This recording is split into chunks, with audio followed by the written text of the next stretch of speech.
Zum noch namenlosen inoffiziellen Nachfolger zu Die Siedler 3 und 4, der nach wie vor unter dem Projektnamen HGLG läuft, gibt es weitere Neuigkeiten.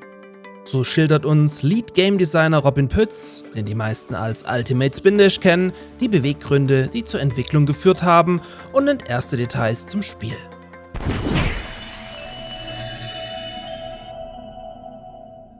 Zukünftig regelmäßig zum Monatsbeginn möchte man uns ab sofort in einem Entwicklungstagebuch über den aktuellen Stand des Projekts informieren.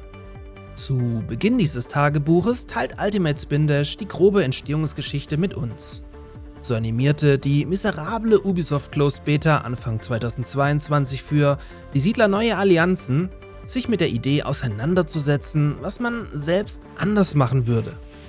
So wurde schnell klar, dass die kontroversen Die Siedler-Teile ab Teil 5 ignoriert werden mussten und der Fokus sowie das Gameplay sich ganz auf einem Die Siedler 3 und 4 anlehnen sollte, bzw. diese Teile gemeinsam erweitert und fortgesetzt werden müssten.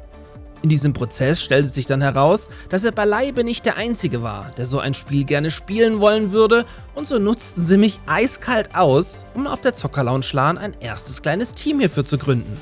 Das war natürlich nur ein Scherz. Ich helfe doch immer gerne. Inzwischen ist dieses Kernteam aber deutlich gewachsen.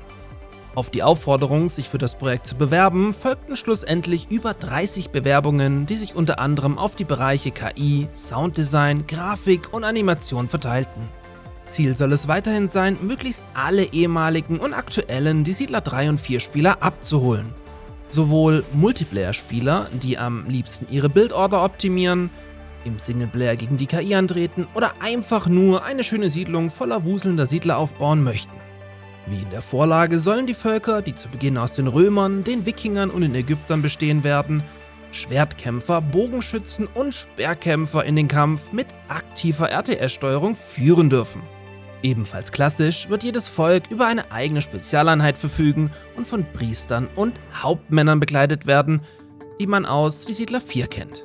Apropos Hauptmänner, diese werden von Grund auf neu konzipiert und sollen ein viel wichtigeres Element in der Armee einnehmen können.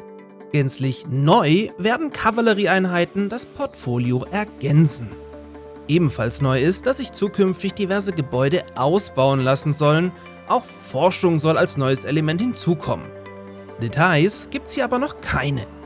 Aktuell beschäftigt man sich mit der Visualisierung und präsentiert uns daher einen ersten Entwurf des Sägewerks der Römer sowie der Wikinger. Jedes Gebäude soll für jedes Volk unterschiedlich sein und sich bei den Dächern, den Wänden, den Lichtquellen, der Ikonografie und mit Alleinstellungsmerkmalen unterscheiden. Außerdem experimentiert man aktuell mit einem dynamischen Tag- und Nachtwechsel für den Singleplayer, den es im Multiplayer selbstverständlich nicht geben wird. Da man nicht mehr wie früher auf Sprites beschränkt ist, kann man so problemlos auf dynamische Lichtquellen zurückgreifen und so zum Beispiel eine arbeitende Schmiede in der Nacht stilecht mit loderndem Feuer beleuchten. Weitere Infos zum Projekt findet ihr auf www.projekt-hglg.de und sobald man hier mit neuen Infos rausrückt, werde ich natürlich wieder für euch berichten. Also gerne Abo dalassen, dass ich euch damit dann auch erreiche.